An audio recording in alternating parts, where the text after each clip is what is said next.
Folks, welcome to Red Pill Sunday School. This is November the 4th, 2017. November the 4th. Why does that strike a bell? Oh, yeah. Today's the day that everything's supposed to go to hell because of organized terrorists and that group, I can't remember the name. And it just so happens that there is a nationwide EMP drill going on at the same exact time. Always a drill when something big is going to happen. So we'll see what happens. I'm pre-recording this because I'll be out of town, but gee, I'm interested to see what's going to happen. Will something actually erupt out there in Twinkleland? I don't know. I'm not going to speculate either. Let's go back to our subject at hand, which we started last week, which was, a little bit about the history of the United States.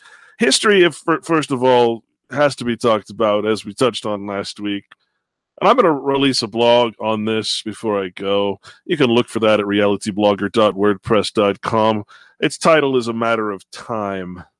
A Matter of Time.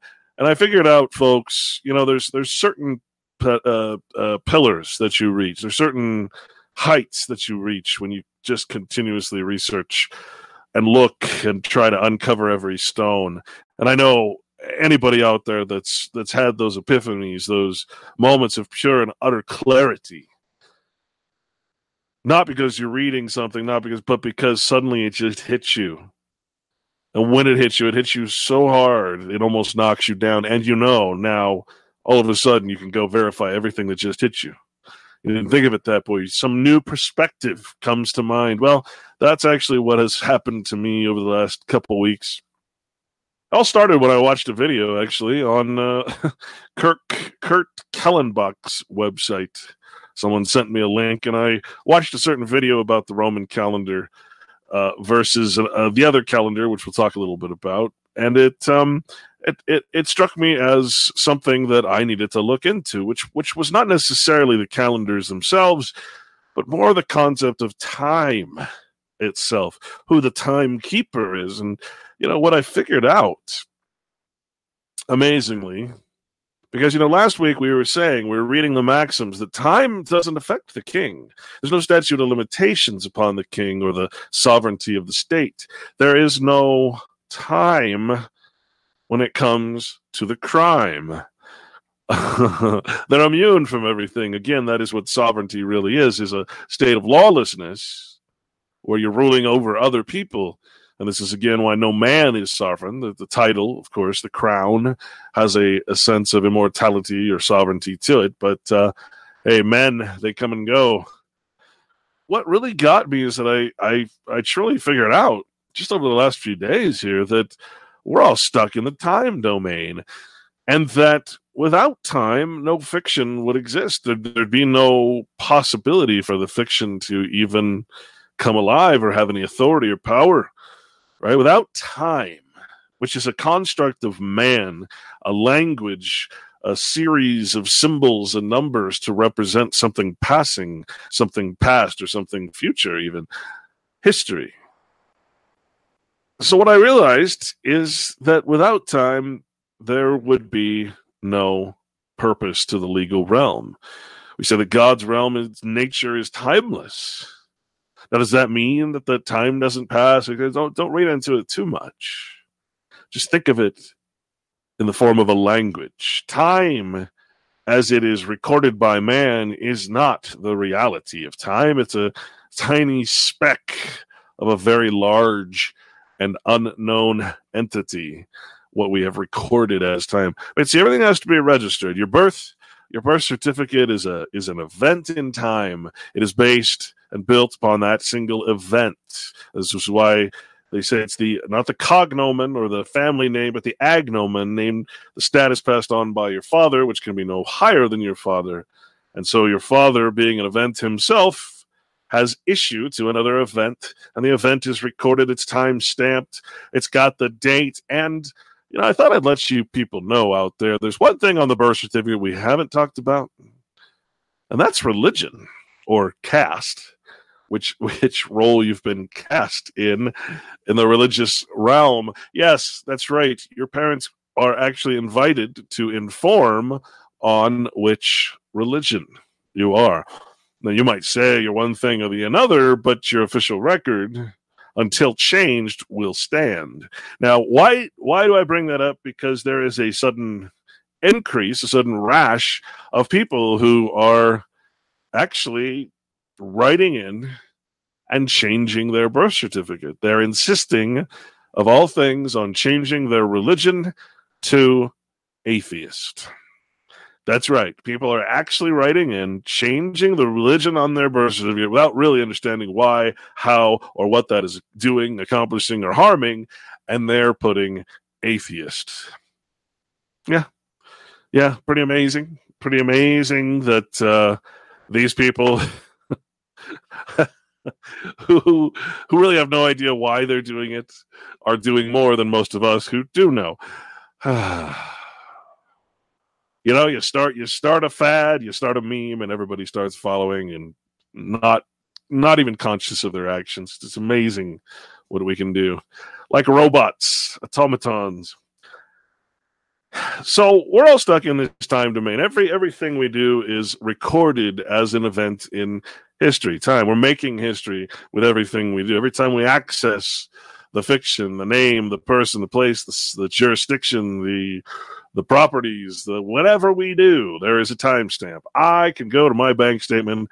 I can find out down to the second what time some transaction happened.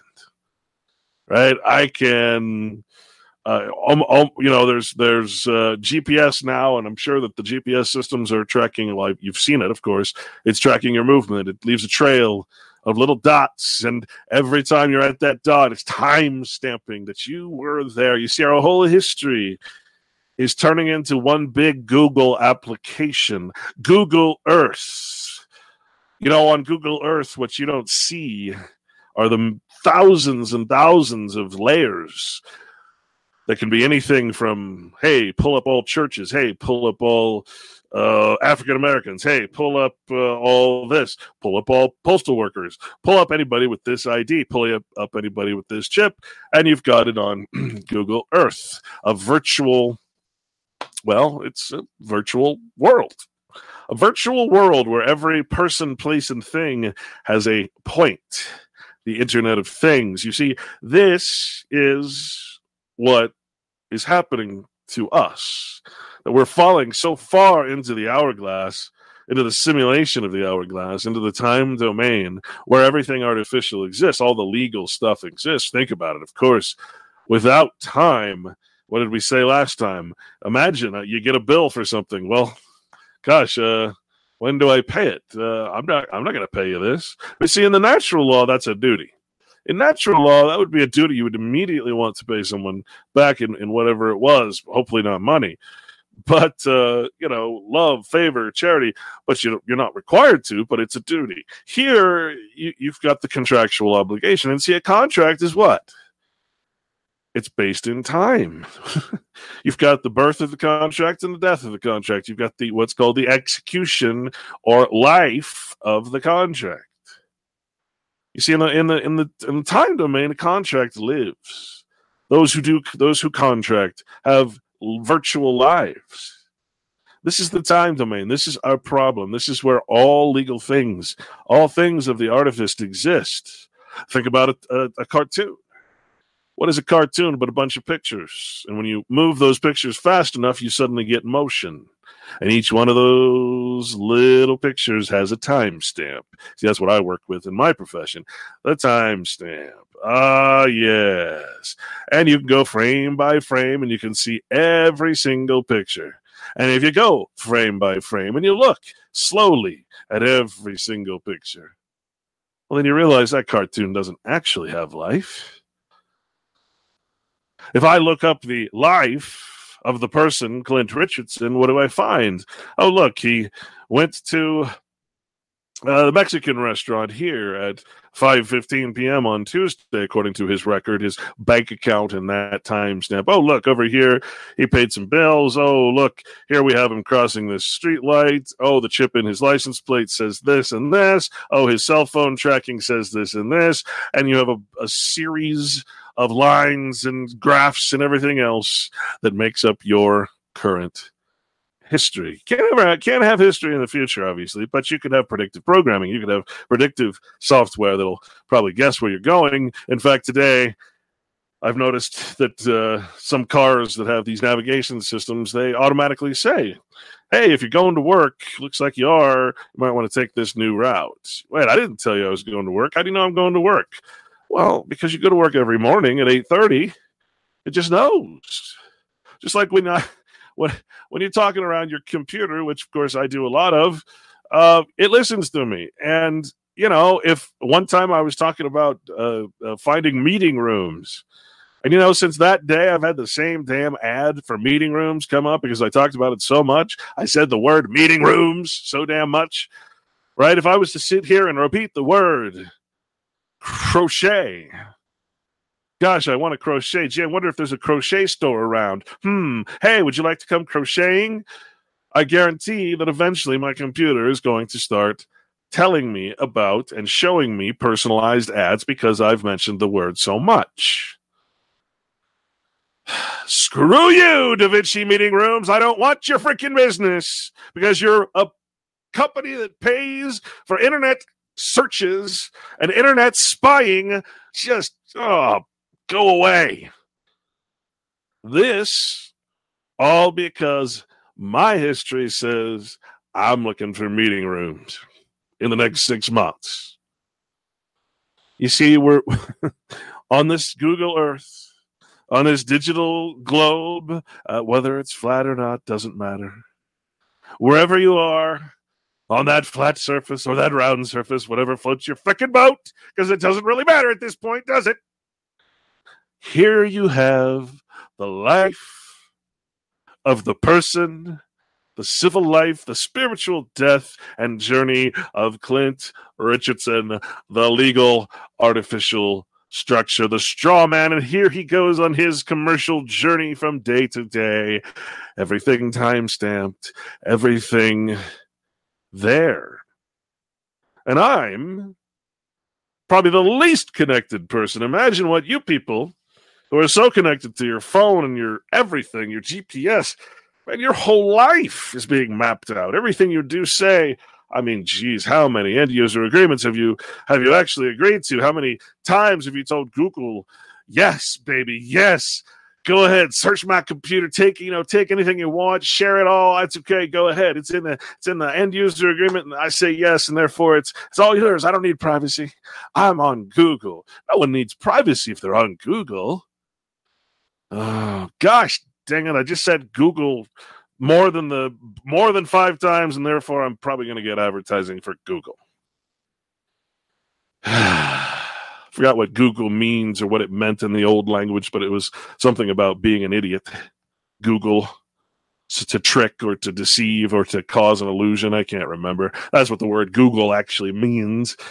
And then it's a number, a Google. But yeah, the old meaning, yeah, like trickery, basically deceit. That's what Google actually meant. I'll have to look it up one day.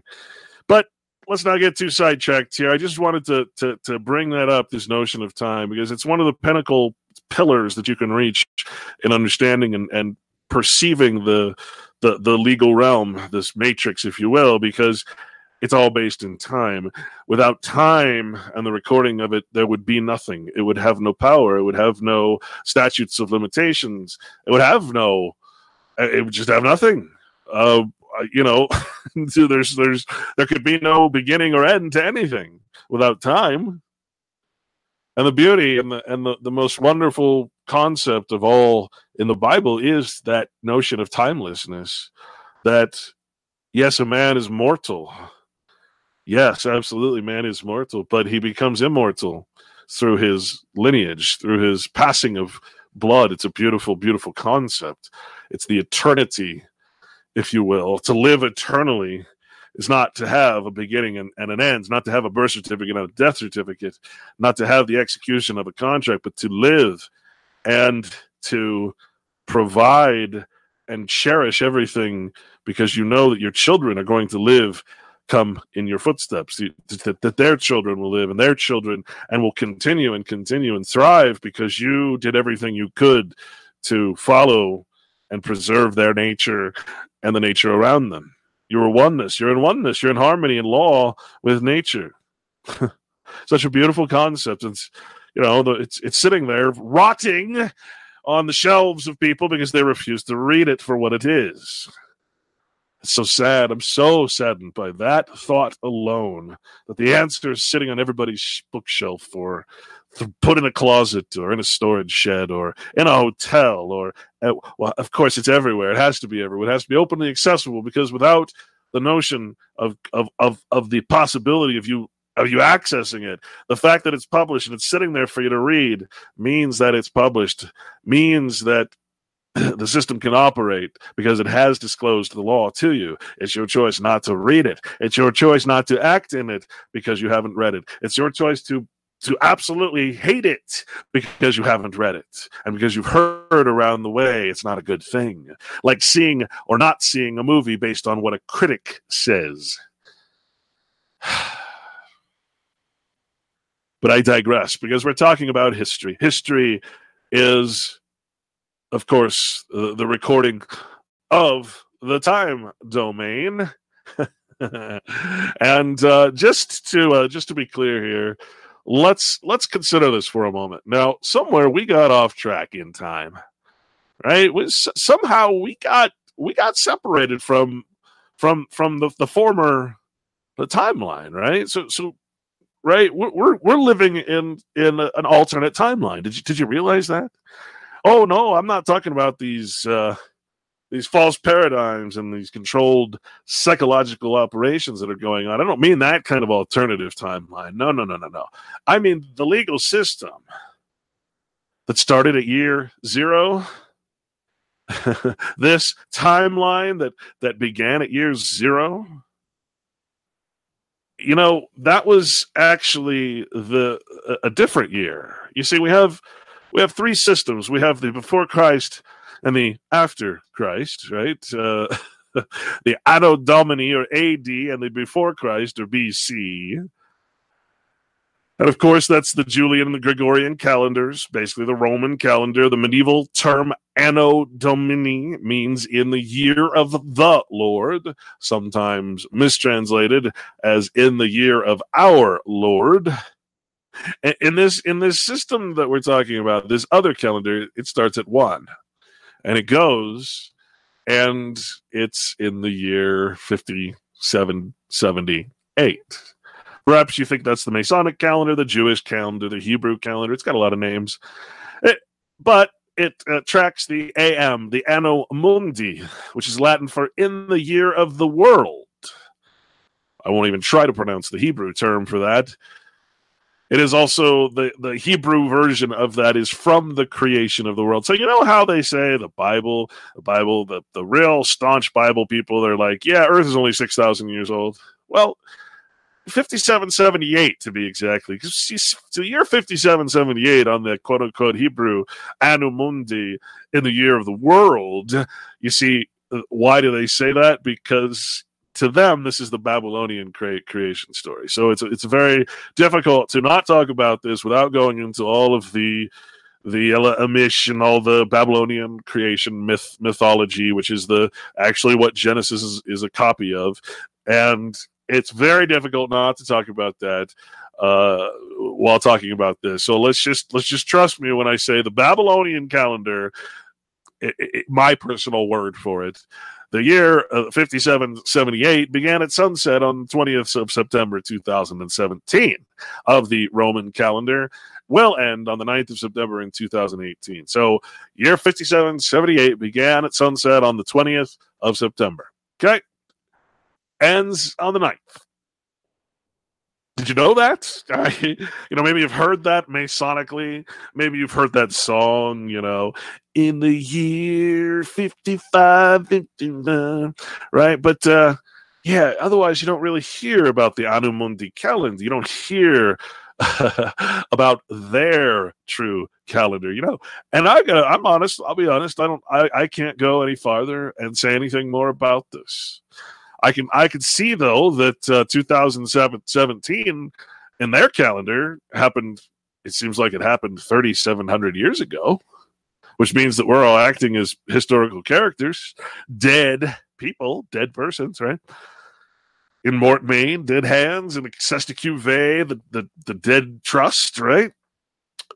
But I also noticed that the calendar starts, again, the biblical notion of the age of the beginning of the creation of the world, which, again, in my opinion, is talking about the legal world, like it's so hard to explain. But remember, the gods created the heavens and the earth. The gods, the Elohim, and only in the second chapter of Genesis did Jehovah come along. Right, so it reads to me as the gods created the legal system. They created the before Christ and Anno Domini system. So we're in this Roman or Julian or Gregorian calendar, while they're in a different timeline. Their timeline goes into, started way before ours and continues way after. In 3700, there was a new timeline that started at year 0. But how does anything start at 0? Because this one started at 1, right? But how does anything start at 0? In the beginning? Well, I guess the creation of the world, as opposed to in the year of our Lord, the creation of the world starts at 1, but the year of Christ starts at 0. Huh. How interesting. And I can't really go farther than that. I just understand that we're in a history that is different than theirs. Ours is the public history. Theirs is the private history. Right? A good way of looking at it. I don't know. I find this to be absolutely fascinating. I'll probably just have to do, a little more study on the Anno Mundi calendar. Maybe someone out there can send me some information on it. And maybe do an essay on it for me. Tell me why it is that we're in a different timeline. How is it that the Gregorian calendar got shifted over for some of us, and we were put on this alternative reality? Very interesting. Inquiring minds want to know. Do me that favor. I'm tired of researching. To end this little rant, I'd like to read from Chuang Tzu, where he explains the perfection of following the natural law in the timeless domain. He said, "No one paid any special attention to worthy men, nor did they single out the man of ability. Rulers were simply the highest branches of the tree, and the people were like deer in the woods. They were honest and righteous without realizing they were doing their duty. They loved each other and did not know that this was love of thy neighbor. They deceived no one, yet they did not know that they were men to be trusted. They were reliable and did not know that this was good faith. They lived freely together, giving and taking, and did not know that they were generous. For this reason, their deeds have not been narrated. They made no history." To live in the natural law, in other words, is a priceless, timeless time. This is not to say that there is no quote-unquote time.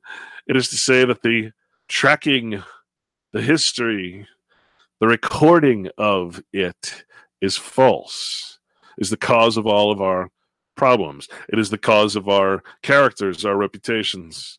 It is the cause of our properties, our debts, our bills. It is everything. Time. Without time, there would be no thing. There would be no limitations. Appear on this date or be summarily punished. If it just said appear or be punished, there's no limitation. There's no time. Okay, well, I'm just going to wait to the very end, or what I think is going to be the very end of my life, before I appear. Oh, sorry, I died before. I didn't expect to die this early at age 98. My bad. You see, it just doesn't work without time. Nothing can work in fiction without the time domain. Their deeds have not been narrated, they've not been recorded. They made no history. Because why? Because they didn't have a legal version of doing their duty, which is a contractual obligation. They just did it out of nature because it's obvious that's what you're supposed to do. What we're doing is unnatural, and yet it feels right somehow. We all know it's wrong, but everybody else is doing it. They loved each other. They had no idea that was just a concept of love your neighbor. They didn't have a law. They only had the natural, instinctual, unwritten law of nature, which to even call it law is almost an insult to what it actually is. It is a lack of history. It is a lack of fiction, a lack of lies, a lack of the concept of value, of love of shiny things. It is it is an appreciation for all things equally. Wow. But instead, we have a bunch of machines. People are machines. The unconscious activity of a million machines must necessarily result in destruction and extermination. It is precisely in unconscious, involuntary manifestations that we see in society today that all evil lies. That's G.I. Gurdjieff in Search of the Miraculous. If you do not understand and cannot imagine all the results of this evil, you do not yet understand and cannot imagine the results of this evil that you people out there pretend, you who are walking with your cell phone in front of your face, about to fall off a frickin' cliff or run into a bus. But the time will come when you will understand. And I suppose that time will be when you no longer have the ability to put your phone away because it's in your frickin' head, plugged in. There's a guy named Alexis de Tocqueville, very interesting writer. He was in the 1800s, pre-Civil War 1800s. He's got one of my favorite quotes because he explains us to a T. He says, and this, of course, is all revolving around the notion of the history of the United States. Do you see what I'm about to read? Do you see that it happened already? Do you not see that whatever was is no longer what is when it comes to the United States? After having thus successfully taken each member of the community in its powerful grasp and fashioned him at will, the supreme power then extends its arm over the whole community. Yes, that's the central government, the federal government, the district, where the seat of government lies, that municipal corporation, where the sovereignty hides as a foreign corporation, a foreign entity to all other states. It covers the surface of society with a network of small, complicated rules, minute and uniform, i.e., Uniform Commercial Code, and the other hundreds of uniform laws that are passed in each state so that they don't have to pass them federally by a group of really, really evil attorneys, as if that's not an oxymoron, which the most original minds and the most energetic characters cannot penetrate. To rise above the crowd. The will of man is not shattered, but softened, bent, and guided. Men seldom forced by it to act, but they are constantly restrained from acting. Such a power does not destroy, but it prevents existence. It does not tyrannize, but it compresses, enervates, extinguishes, and ultimately stupefies a people, till each nation is reduced to nothing better than a flock of timid and industrious animals, of which the government is the shepherd. To put that in a biblical perspective, the Bible says be sheep. Now, Alex Jones and other shock jocks, they'll call you sheep as if it's a bad thing because, of course, they don't really understand or don't want you to understand the Bible. And so they call you, you call everybody else sheep, when in fact you're supposed to be the sheep. You're supposed to be the flock that follows the shepherd, who is Jesus Christ, right? The law of God personified as Christ. You're supposed to bring it into you and actually do it. See? But instead, you go to the story of the he-goat of goats. The he-goats of men, yes, where men act like goats, headstrong and stupid, yet arrogant, confident in their lack of knowledge, full of information, full of adversaria, knowledge that is meant to deceive, information, that is meant to take away from knowledge. Intelligence, not knowledge. And so, this is where we stand. We are we are people that have been so stupefied, just so absolutely not destroyed, but prevented from existing in our natural capacities, right? Prevents existence. We're not under tyranny, although democracy is the next step before last chance before tyranny. But it compresses. We're compressed. We're districted, which means distress and distraint and seizure. Yes, that's the meaning of district. Go look it up. District is another word for Caesar. What did Caesar want to do but register everyone? Tax is the proper term. Tax, but to be taxed, you have to be registered, right?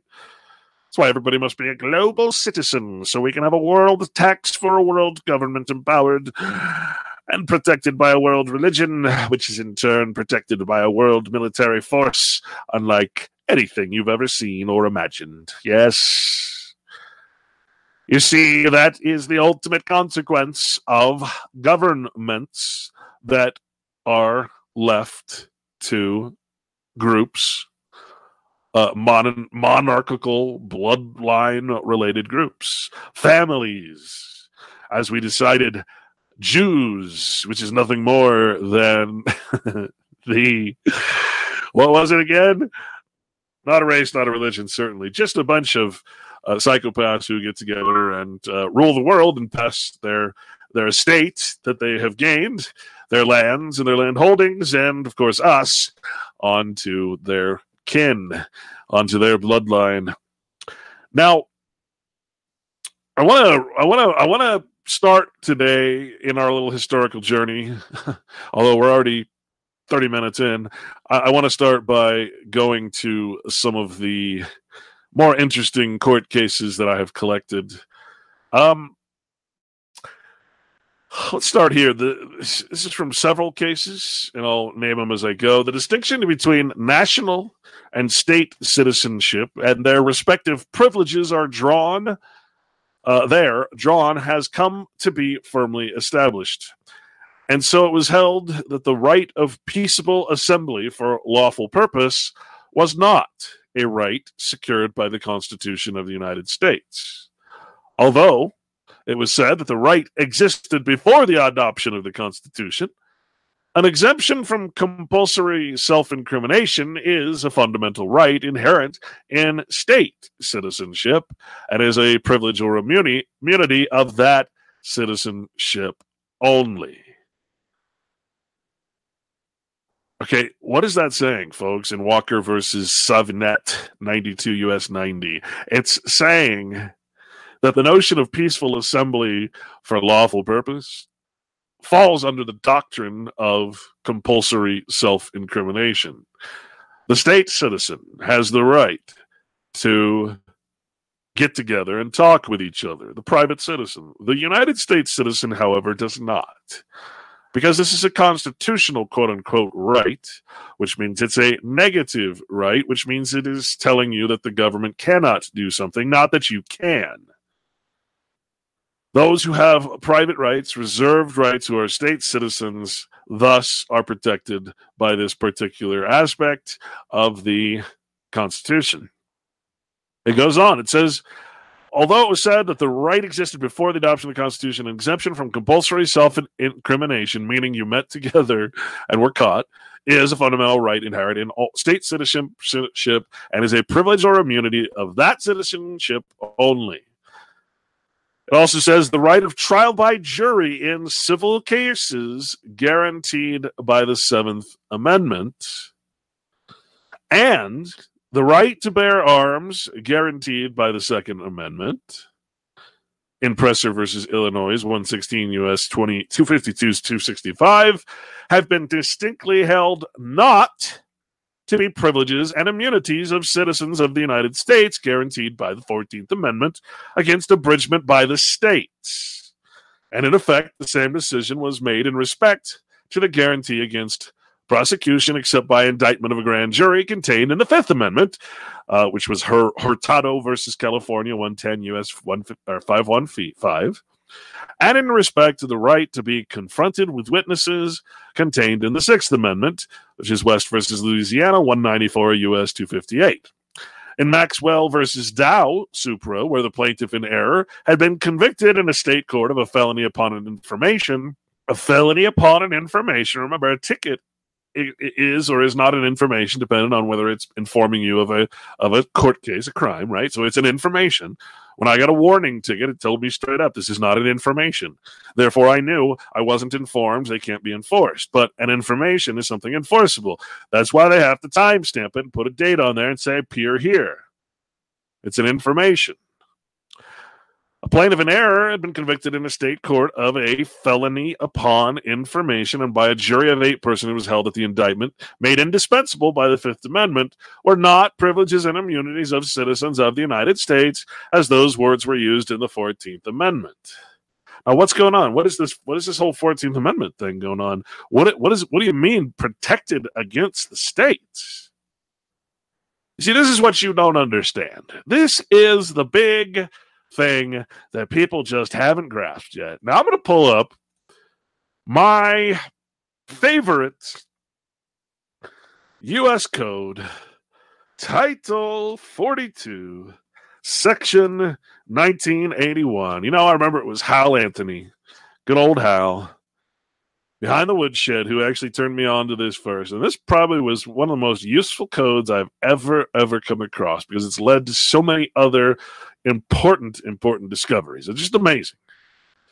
Right? Now, Title 42 is always your concept of Social Security and everything else. The public welfare system is always Title 42.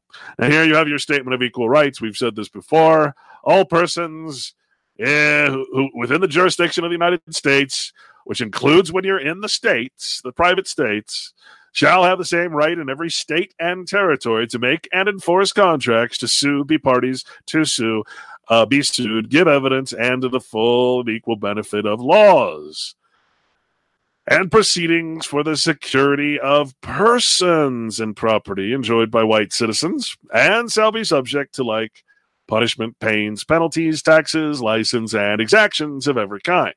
So your Statement of Equal Rights, we're all equally bound under the sanctions that we shall be subject to like punishment, pains, penalties, taxes, licenses, and extortions, exactions, in other words, of any kind, and no other.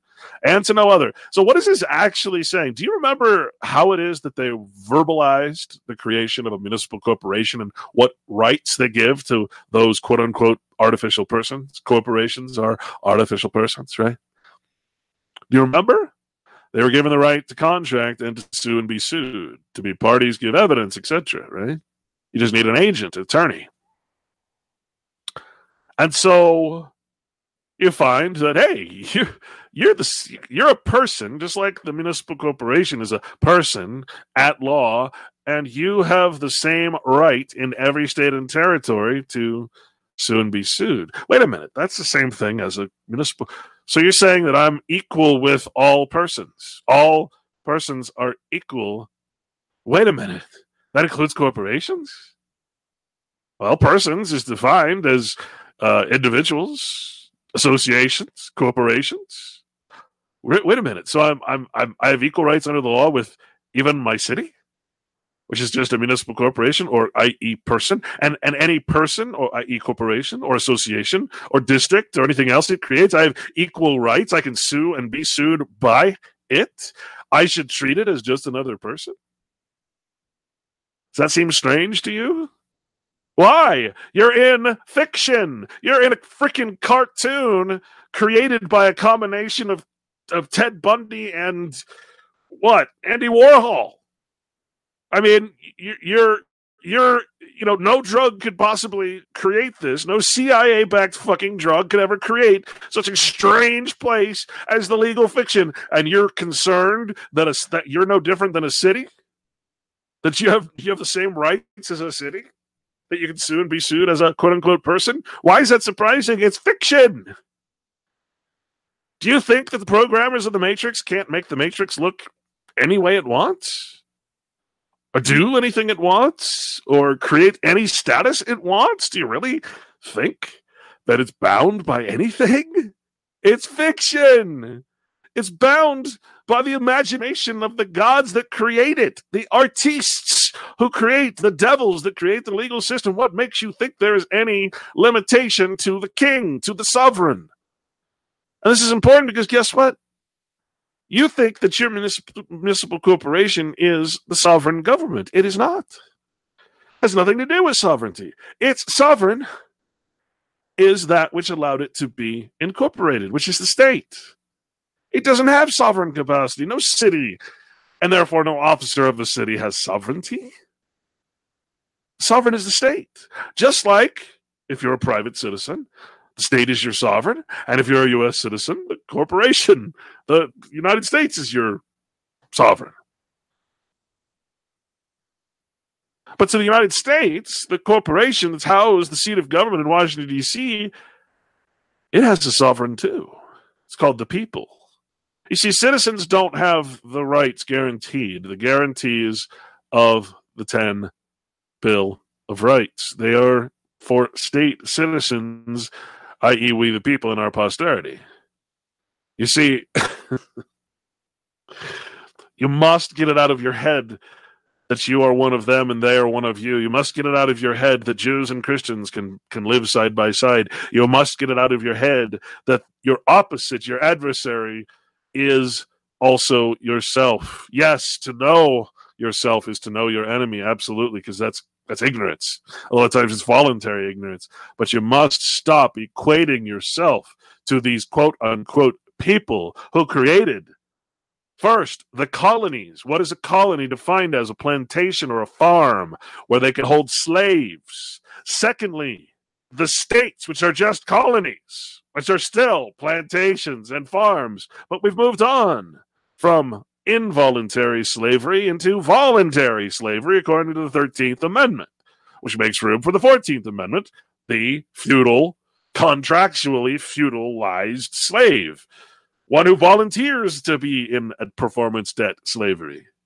You see, that is the purpose of the creation of the United States, the corporation, after the Civil War, to give all Negroes, as it says, a status, which, when you read the documents, what does it say? It says we are enfranchising the Negroes into the system. And remember, anybody who contracts with the United States in the District of Columbia is also its resident or inhabitant. What does that mean? Well, that's where Horace Greeley's quote comes in, which is actually, there's way more to that hopefully we'll get into sometime.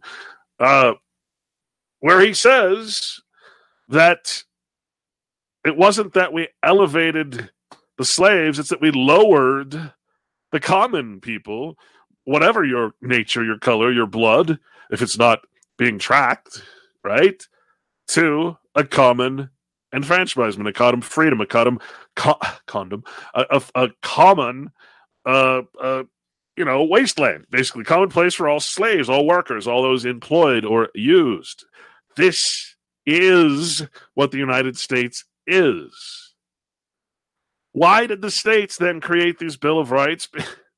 Why were they demanded afterwards as amendments, i.e. articles of the Constitution? Well, because they realized what was happening. They realized, holy shite, there's a bunch of psychopaths creating a new corporation. Creating what potentially will be an administrative nightmare. And sure enough, just a year or two after it was created, they had the Judicial Act. And suddenly there was no more judicial to be spoken of. There was only what what the executive office of the judicial branch of the judicial extends to. There was no judicial branch happening. There was only the judicial department of the executive branch. That's what we're under. Everything is under the executive. Hardly anything comes out of the judicial anymore. There is no check and balance. There is no court for U.S. citizens that has anything to do with the judicial. Everything we operate under is under the executive. Why? Well, executive means military force. Who's your executive commander-in-chief, right? It's the governor, the president. Goes all the way down to the mayor. In the contracts of the municipal corporations, the mayors become basically, or the city managers, depending if it's that system, become the leader of the military occupation. That's how the system works, man. We're under completely the administrative system of the executive branch, where the judicial department is. Go pull up the judicial department, see what's in it. Everything's in it. The Bar Association is in the department of the executive office, not the judicial branch. No. What is in the judicial branch? Well, again, nothing for United States citizens. Because you're in a corporation. It's beneath Congress is sovereign over the United States. The United States is sovereign over the District of Columbia and anyone who contracts with it. This is starting to make sense. I know there's so many onion layers to peel back, and it's really stinky the more you look at it and the more you see how rotten it is. What did Patrick Henry say?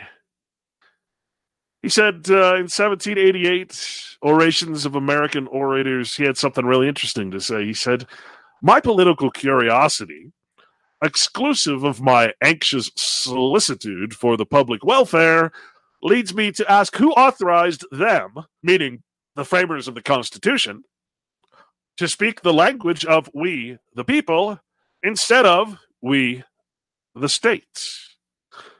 Who authorized them, the framers of the Constitution, the founding fathers, to speak the language of we, the people, instead of we, the states? Who were the founding fathers? They were representatives of the states. This was a topic of hot debate. No, we should say people. No, we should say states. No, we should say people, we the states, in order to form a more perfect union. But you see, that's not what their goal was. That's not what this Masonic cult, every single one of the Masons, was. They weren't interested in creating an even better place. No. This was all about commerce. This was all about creating the commercial enterprise that is United States Incorporated.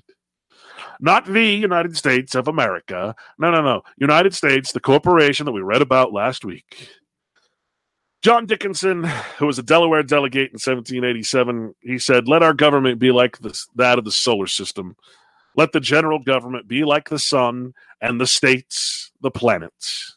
Repelled, yet attracted, and the whole moving regularly and harmoniously in several orbits." Oh, the Earth is flat, so I can't take that seriously. I can't learn the moral lesson from that because I believe the Earth is flat, and therefore I don't accept that. Okay, again, you're a literalist. Take it metaphorically if you don't believe the fucking Earth is round. Let the general government be like the sun and the stars and the planets, repelled yet attracted, spinning around each other, always separate is what it's saying, always private from one another. Do not let the federal, the central, don't have a standing army, which was the number one complaint in the Declaration of Independence. You know what George Washington said in his farewell address, September 19th, 1796? Here's what he said. He said, "The very idea of the power and the right of the people to establish government, not the states, but the people, presupposes the duty of every individual to obey the established government." Now, who's he talking about? Well, he's talking about everyone, but he's specifically talking about his people, not you, not the commoner. The very idea of the power and the right of the people to establish government presupposes the duty of every individual to obey the established government. Does that sound like freedom? Do you not hear what he's saying here? He's saying that the people are the new God. The people is a God.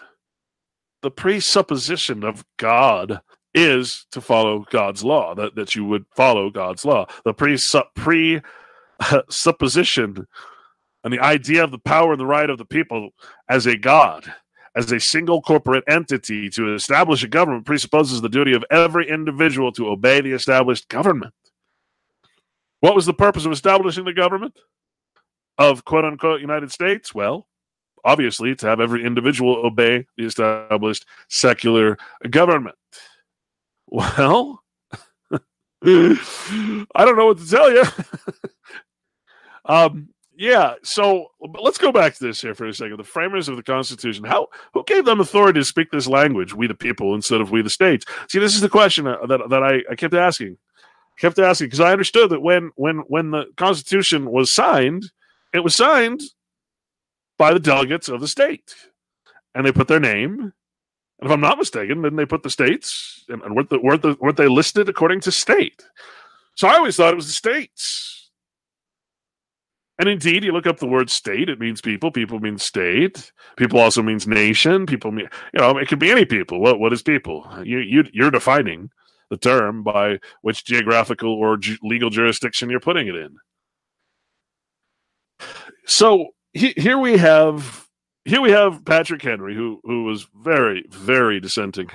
I quite enjoy some of his writing, saying, wait a minute, what's this we the people crap?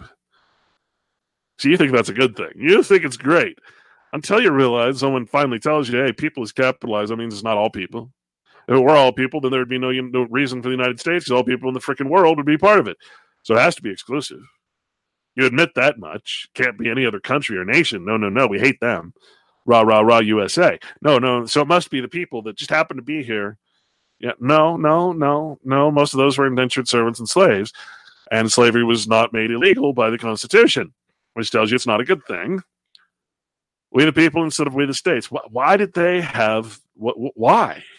Because the very thing that the states were created for, to be their own sovereign, independent things, countries, states, nations, kingdoms, well, you still had all this English common law and English this and English that. You still had the connections to the crown and all the debts to be paid to France and England, and who else? I can't remember who else funded the war, right? So you had this group of people who were still Masons, still part of that whole thing, with one goal in mind, which eventually is world governance, right? And they get together.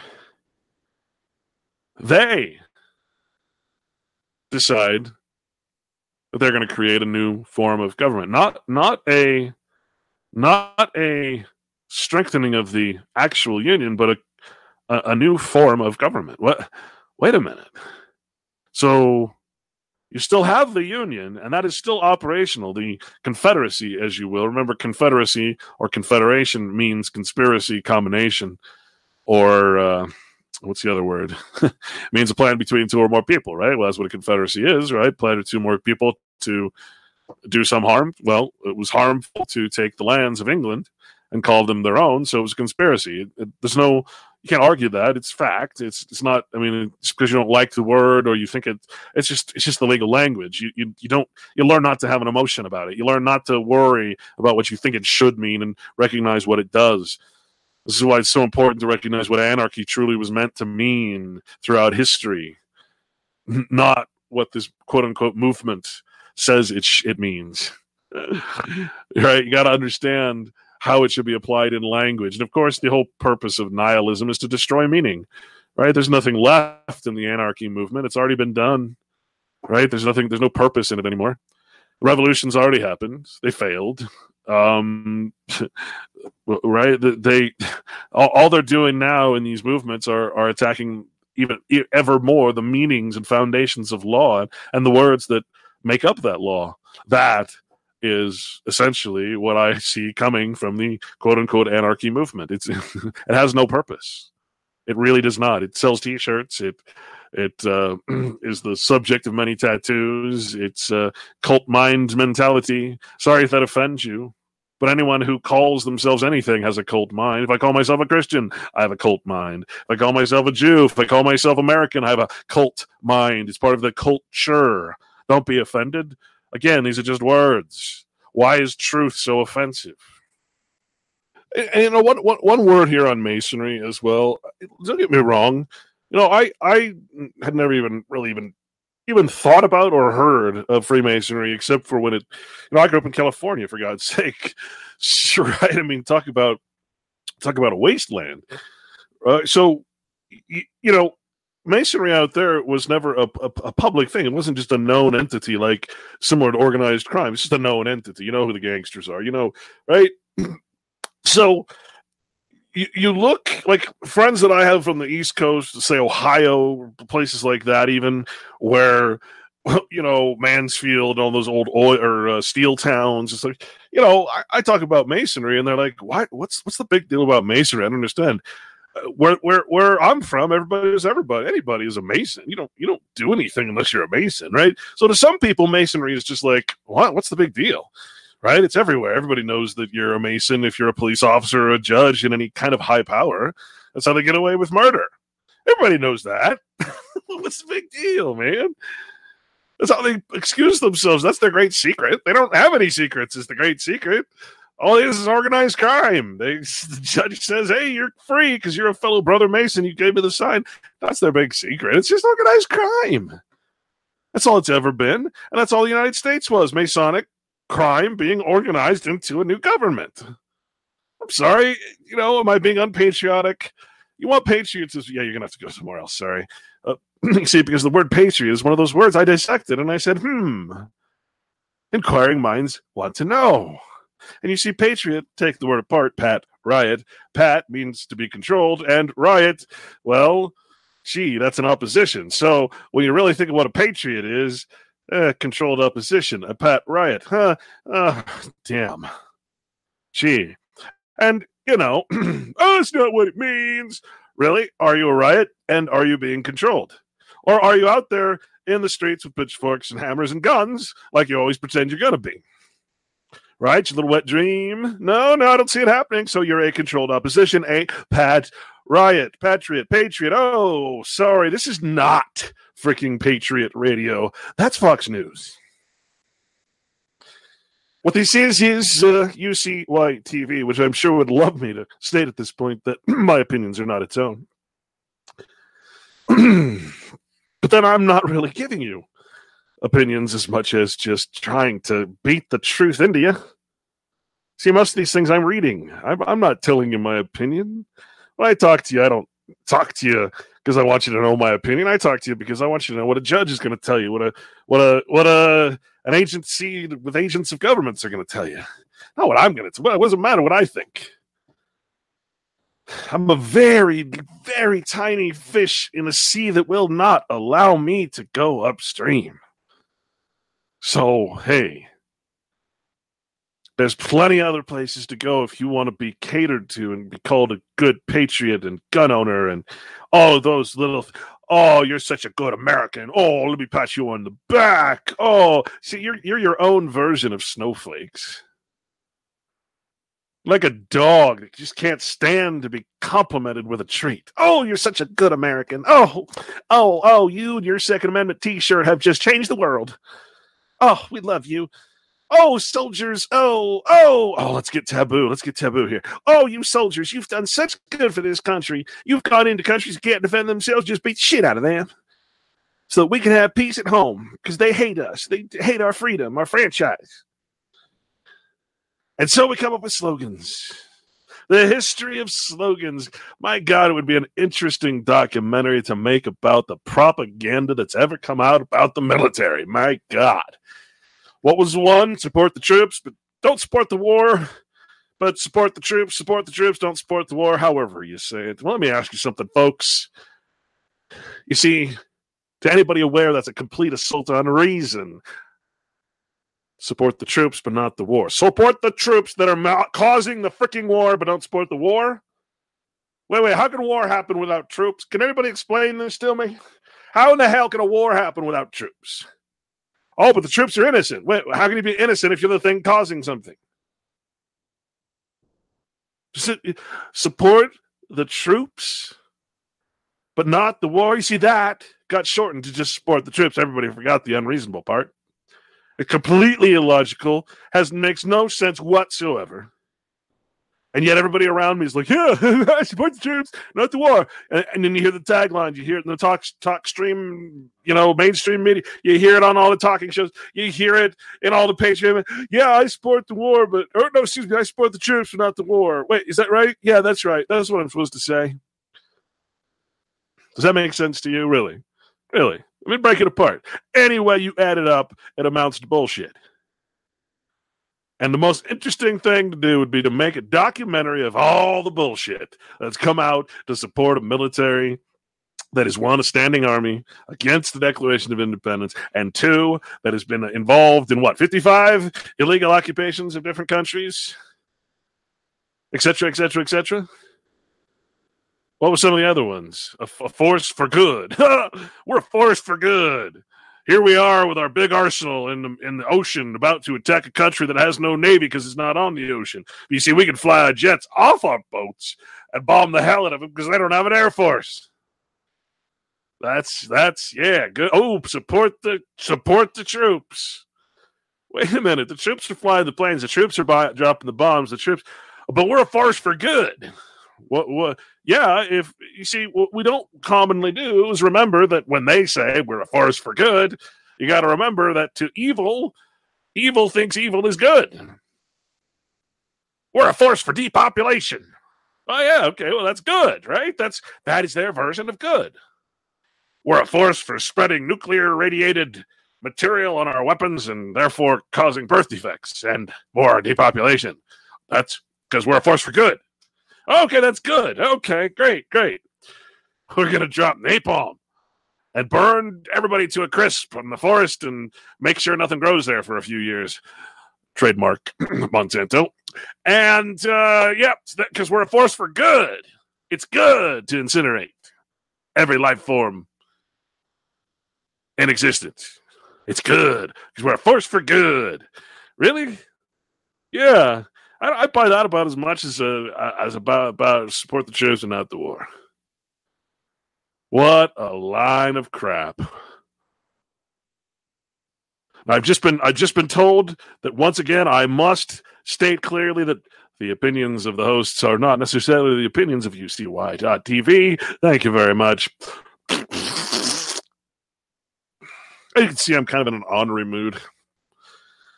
So let's continue here. Let's continue with the quote unquote history of the United States. Remember, the only true history is that which was written down as law, right? What else matters? Well, I care about the suit he was wearing or the pen he was using. Did it have black ink or blue ink? And did he sign? Well, no. All that matters is what came out of that freaking pen and onto paper and then into the digital system of prima facie law, illegitimate law. Right, because remember, the United States is de facto. The Congress is quote unquote well, after the Civil War, that all became mute. But Congress technically is the legitimate part of the United States of America. The United States, therefore, is the illegitimate or de facto. Right, the two go together. There's never a situation where you do not have de jure and de facto. Don't get me wrong. It's never de gratia, which is of grace, because that's only of God. But when you have de jure, which is of law, and you have de facto, which is illegitimate, so legitimate of law or illegitimate not of law, you have United States versus United States of America, right? Congress assembled versus United States Corporation. So, what you could say is the people. I want to read some more court cases here. Oh, no. I'm sorry. I have to go back to Title 42 of U.S. Code, Section 1981. I think we got through this, but I want to be clear on one more thing here: the difference between the states and the United States, and what that means for a citizen of the United States that resides in a state but whose domicile is still the United States. In other words, you're in interstate commerce. Even though you live in the state, your jurisdiction is the United States, so you're a foreigner. Therefore, you're under interstate commerce. So all your laws come federally. In other words, the federal government is your sovereign. Federal government is the creator of persons. The state is a third party to you, while the government is a third party to the state, all acting through the agent. It would be like if I was a a contractor, say a carpet layer from, oh no, I want to be a carpenter like Christ. I'm a carpenter from Washington, D.C., which is foreign to California. So I go to California as an agent of an employee of Washington, D.C. I contract with this third party, this foreign entity called California, even though I live there. And then I go back to Washington, D.C. See, the agent is always the same, but to these other things, California Corporation and United States Corporation, they're third parties to each other. So the United States is my principal. The state is third party in all transactions. And see, why is that important to understand? Why is that agency relationship so important to understand? Because remember, on the monopoly board, all the properties are owned. They're private. And when you step on them, you pay a fee or get exacted or shot or whatever, right? You can only go on the public lands of the United States, which are federal areas in the states, controlled by United States jurisdiction, the common areas. All right? And I think next week, I'm going to do an essay on that. So you understand the difference between private lands and public lands, government, U.S. lands. After that Bundy Ranch incident, so many fallacies came out about land, and it's all crap. Those people didn't have any rights. So they're U.S. citizens, you fools. They have a corporation in the United States. What do you think? What do you think is going to happen? And they go against the United States. One of the United States' properties, its corporations, its persons, goes against it. How can it be that stupid? Anyway, I know why, because the truth movement, the patriot movement, has despoiled everybody's minds, and nobody quite gets it all. I don't get it all, of course, but boy, do I see the fallacies. Boy, do I connect the dots here. After all this work, all this study, and all this stuff I've done, make and enforce contracts defined. For the purposes of this section, is U.S. Code Title 42, in the Section 1981. For the purposes of this section, the term make and enforce contracts includes the making, performance, modification, and termination of contracts, and the enjoyment of all benefits, privileges, terms, and conditions of the contractual relationship. So let's just bestow the right onto you, the equal right to all persons to make and enforce contracts, which goes along with the right to be sued and sue. All persons. Protection against impairment. And this is the part that I really want you to listen to, because this is the part that just isn't clear. I want to make it clear so that you know at all times where you are, what jurisdiction you're in, and who it is that you're dealing with as a foreign third-party entity. Remember, the United States is your principal. You are its agent. The state you reside in as a United States citizen is your third party. It is who you contract with. You don't contract with government. Your citizenship is a contract. It's an agency, and you're surety. But you have the right to contract as a person of the United States, property of the United States, with third parties, which is why the public governments of the states were set up in the first place, to handle the many U.S. citizens, i.e. the commoners, the goyim, whatever you want to call yourself, the peons, the working class, not or non-elite, not the people and their posterity, not the private landholders, which not the state, right? So this has to be clear so that you always understand who your side is and who your enemy is, or who your adversary is, the third party that you're contracting with, right? Make no mistake, a contract is always with someone that's adversarial. Otherwise, you wouldn't need the contract. If you agreed on everything, you're going to shake hands and be on with it. But see, the contract, make contract because you know you can't trust men who've been corrupted by mammon. You can't. That's why you need no contracts, no words, no papers, no oaths in and under God's law of nature. You don't need it. A man's word is his promise to God. To break a promise to God is the ultimate sin. No contract, no legal anything. No insurance. And so this is the most important part right here. Title 42, Section 1981. Last thing it says is that these equal rights, including the right to be subject to punishment, pains, penalties, taxes, license, and extortions, right?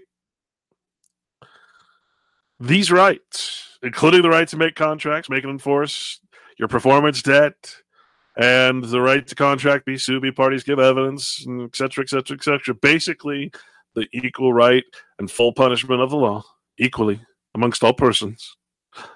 It says the protection against impairment. The rights protected by this section are protected against impairment by non-governmental discrimination and impairment under color of state law. Now you remember, states are quasi-sovereign. They are sovereign up to the point that they had given up something to the United States, i.e. the public lands are a good example, which is something we will get into next week. Explain what public lands really are and why they are just sitting there waiting for you as a private citizen of a state to take them. What do you think the purpose of the Bureau of Land Management is?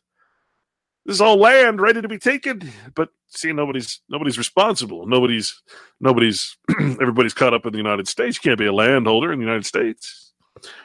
So that's why they're called federal lands. This is so important, folks. Your right to be put in pain, punished, taxed, licensed, and extorted cannot be interfered with by state law.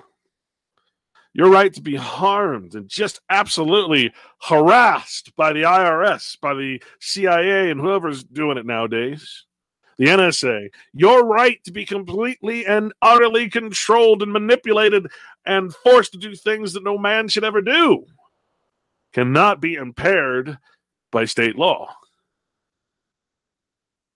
Are you starting to see the problem here? Are you starting to understand the difference between a federal citizen, a United States citizenship, and a state citizenship? Now, inversely, the state citizen is protected against everything we're talking about here because a state citizen is not a United States citizen. Only United States citizens can be legally and rightfully, according to contracts, according to the very U.S. code they agree to tacitly, to be put in pain, punished, taxed, licensed, and extorted. Now, you're going to find the same thing said in the 14th Amendment, that everything the 14th Amendment says cannot be, the United States cannot be. What it's basically telling you, folks, if this isn't clear yet, all it's saying is that you cannot find sanctuary in the state that you live. That the federal law always trumps state law. You cannot hide in a state for asylum. You cannot do anything because you're operating as a United States citizen. You cannot constantly use a driver's license and everything on voter registration where you say I'm a United States citizen. You cannot constantly do these things.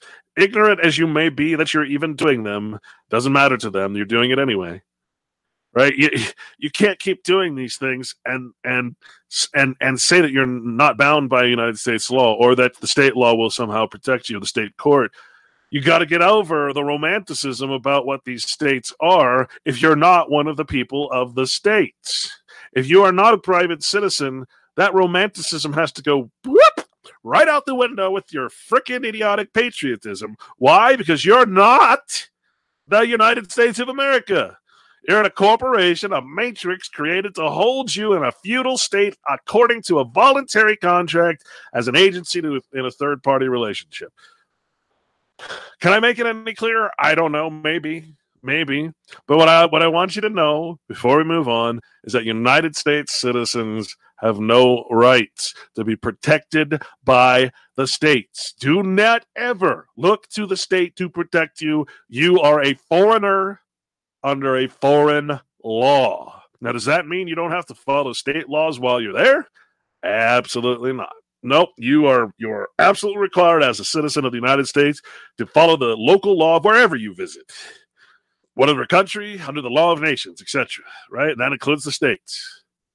Of course, you can be pretty rest assured that you'll find equal rights in every state if you're a federal citizen, especially, but also because all states, you know, the rule about states' rights being shared and on equal footing, etc.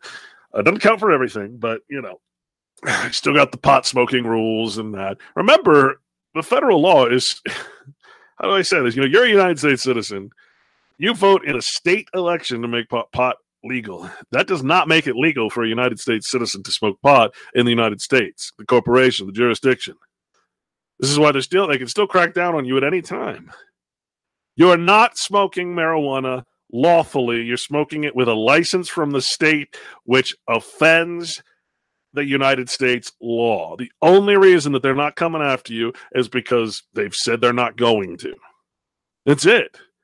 That doesn't mean they can't. Doesn't mean you've won any battle at all, because you're not freaking citizens of the state.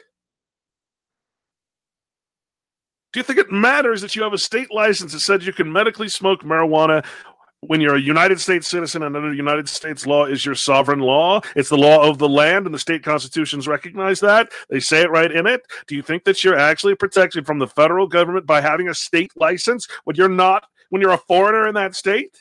That would be, why don't you get a license from China? It would be the same thing. It's a foreign state. You think the United States is going to recognize a license from, say, Russia any more than it will the state of California? Well, maybe if it says, well, we're at a turning point. We're causing our own organized revolution where we'll be the makers of Monsanto double helix marijuana, and that will be the only kind you can get, and it won't be able to connect to your body and have any health benefits anymore because we've genetically modified it. Right? We're gonna sell it. We're just gonna make people high and basically do no medical good anymore because we've completely outlawed the regular plant by calling it legal, but only to sell certain types of patented plants from our pension fund supported company here called Monsanto or whoever. You see, this notion of protection against impairment, man, I just don't. Do you get it? I know you feel really confident, man. Maybe you have pounds of marijuana in your home because it's legal in California. But remember where you are. You fictional fool. You are in United States corporation, jurisdiction, the district. You are not in California. What is a license? Remember, what license is a synonym, to look it up yourself, a synonym for anarchy. License means, in its simplest terms, the ability to break the law. License means it is legal to do something illegal for others. It is a special privilege. It is permission to do something unlawful, permission to do something illegal. That's all it is. That's why it's a synonym for anarchy. It's lawlessness. But I want to make sure that you understand this. The rights protected by this section are protected against impairment by non-governmental discrimination and impairment under color of state law. Go to the 14th Amendment, read about the same thing. You'll understand that the state cannot protect you, no matter what license it issues you, no matter what it tells you. The United States law and its court decisions are the law of the land. It's in the state constitutions. Do not be a fool. That's all I can tell you. Whatever you're collecting that you think is legal because the state says it is and the federal government says it's not, you know, trust me or not, I'm reading right from the law. You do whatever you want, but you better think twice about the difference between the law of the land and the law of a foreign corporation you're living in as an agent, a guest. You really better think about it, because I can see that as being the great infiltration of knocks on everybody's door. Hey, you're breaking federal law. But I live in this California. Well, it's federal law of the land. Sorry, due process of law. You know, that's what law of the land is defined as: due process of law, court decisions, right? Due process of law. That's all it means. It's not romantic. It doesn't have anything to do with actual land, you fools. It's due process of law. That's what it means. But it's flatteringly titled as the law of the land, which just sounds so romantic, doesn't it? It's like the land comes alive and gives us the legal system. No, don't confuse. Don't get confused between legal and natural. There's no land. There are no men. There's nothing living in this alternative timeline of history, where dead people roam the earth in false personas, masks, with their false flattering titles, living spiritually dead lives according to the civil or law of the dead.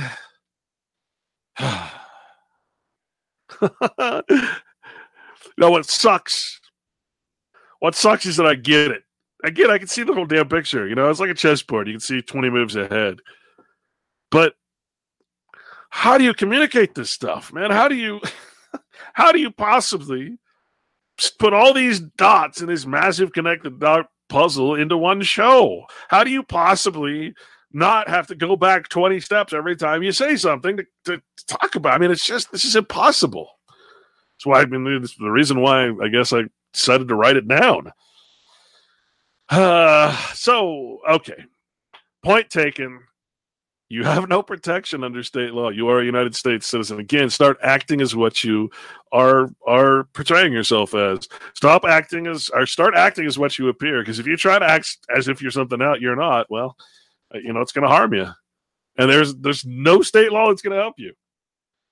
Now, state law will help you if there is no federal law. Don't get me wrong. There's certainly things in the state that are beneficial to its visiting foreigners, United States citizens, but that law has to be non-federal or not against federal law for it to have any effect, right? And of course, certain states have different laws to attract different types of quote-unquote persons, individuals, United States citizens acting an agency with states as their third parties. Okay, makes sense. This is commerce. This is why they created the United States, to regulate all interstate commerce. And of course, it wouldn't be profitable unless they made every transaction somehow interstate, where no matter where you were in the States, you were always a foreigner. That makes perfect sense. Sounds like a typical banker idea. It's actually really logical and really not a surprise, not such a mystery after all, right? It's pretty simple. You want to extort everybody, you want to tax everybody, make them all foreign. Make them uneligible for land, make them uneligible for privacy, stick them in the time domain, put them on an alternative course, an alternative reality, an alternative fictional realm where they have no idea what they're doing, no idea where they're going. They're expanding into basically their own death, using our system of money where we're just raking in the profits every day. Geez, what a brilliant system. It's again, there's no mystery behind it anymore. It's just so obvious.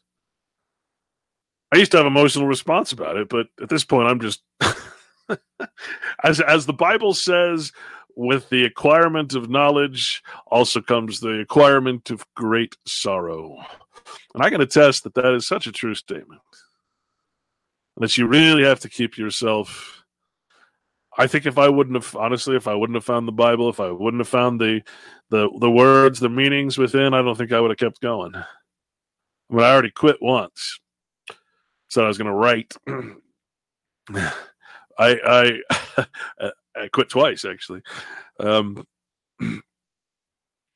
So I don't know what to say. I'm rambling, so I'll get back to the subject at hand. So that we are now hopefully absolutely clear, though, that there is a difference between, and one is not similar or the same to the other, a U.S. citizen of the corporation, housed in the municipal corporation called District of Columbia, the seat of government that Congress created and is sovereign over, and operates as members of the ethics committees, which basically means employees.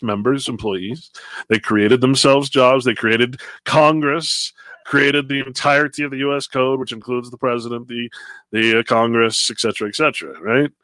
So the judicial create everything into the executive branch of the United States corporation, and nothing left in the check and balance of the judicial except maybe the Supreme Court, which I'm not even sure that would be an accurate statement at this point. So I'll leave that one as a cliffhanger. Let's go back to some of these court cases, because now we can understand. Again, my political curiosity, exclusive of my anxious solicitude for the public welfare, leads me to ask, who authorized them, the fathers, the framers of the Constitution, to speak the language of we the people instead of we the states? Well, again, they created a slave colony, one big corporate structure for the protection of slave owners and landholders. So, Where do we go from here? Oh, this is good. This was an act to provide for care and preservation of the work constructed by United States. Okay, listen to that. An act to provide for the care and preservation of the works constructed by the United States for bringing the Potomac water into the cities of Washington and Georgetown. So there's a difference between the United States and Washington and Georgetown for the supply of said water, et cetera, et cetera, et cetera. So how did they say this? Now, again, corporation nation, folks. Why did I call it the corporation nation? I'm going to read this to you. I'm just going to skip around and read the important parts here. Be it enacted by the Senate and House of Representatives of the United States of America in Congress assembled. Now, notice here, be it enacted by the states of America in Congress assembled. The Congress is there representing the sovereign states as a union. This is the legitimate government meeting. Although it is right before or right after the Civil War, somewhere around there. And this is the beginning of changing Washington, D.C., of course, into its own district, its own foreign entity outside of all states, and, of course, creating then the seat of government, the United States Corporation, et cetera, et cetera. So, be it enacted by the Congress assembled, that in addition to the powers conferred upon the Corporation of Washington, again, the Corporation of Washington, by the second and third sections of the Act of Congress approved March 3, 1859, an act to provide for works, waterworks, etc., etc., etc., full power and authority are hereby given to the said corporation to levy and collect a water tax on all real property within the corporate limits of the city of Washington, which binds on or touches any avenue, street, or alley in which a main water pipe has been laid or hereafter may be laid by the United States or by the Corporation of Washington. No, it's not a corporation. So I read this just for that purpose, because this is the words of Congress. This is not Clint saying this or playing ad libs. No, nothing like that. No, this is how they worded it, and the whole thing keeps referring to the corporation. And remember, that's referring to the Corporation of Washington, which is a municipal corporation. Where is the United States? The seat of government. Where is it? Remember, Washington, D.C. became its own single district and was there and was ceded the lands from the states. It is outside of the United States. The states united, I should say. It is not touching, or not I should say it's not overlapping in its 10 miles square anything that is a state. It is its own private, i.e. foreign entity. Where then is, my friends, the United States? As we read last week. Correct answer: the United States is in a foreign corporation located outside of the 50 states of the Union. What does that mean? It means these guys literally created an offshore corporation and made it the seat of government. Do you get that? Do you see that? Do you understand? We create an island, a city upon the hill.